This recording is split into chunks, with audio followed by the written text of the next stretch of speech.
I would say the impact of COVID on Support Revolution has left a lot of customers or prospects in this example where they wouldn't necessarily have looked at third-party support for, say, the next 2, 5, 10 years to really bring that forward in their planning and roadmap strategies at the moment, whereas they would have perceived third-party support as a risk to the business.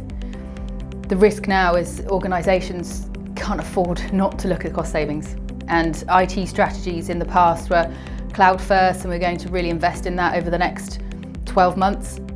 Everything's been put on hold. And what we've seen now is much larger international organisations who had a lot of money in the bank and a lot of money earmarked for particular IT projects say at the moment it's all about saving jobs and making sure we're here in the next 12 months.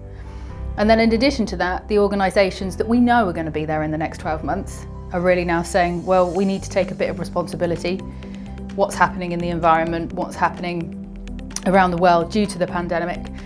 It's really just said, these big international companies are saying we need to look at third-party support.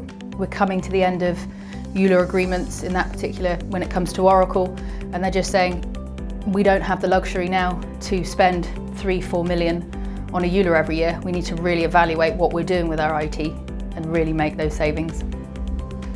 So there's always been a perceived risk of third-party support as falling out with the vendor or not being able to upgrade to the latest version or always be on the latest version of software.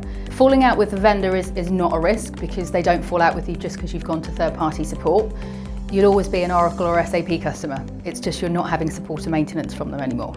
You can go to their cloud offerings and their SaaS models in the future.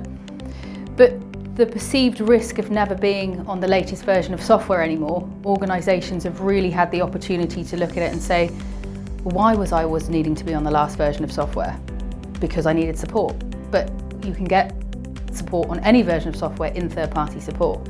And actually, if you look at the functionality of the software itself, there's not a lot more you can develop on it. It's just tweaking and enhancing in certain areas. And once now organisations have really had the time to look at a business case and look at the ROI they're getting for those upgrade paths, that perceived risk of not having vendor support anymore seems to be sort of just going into the back of the minds and just say, do you know what, we just need to save money now.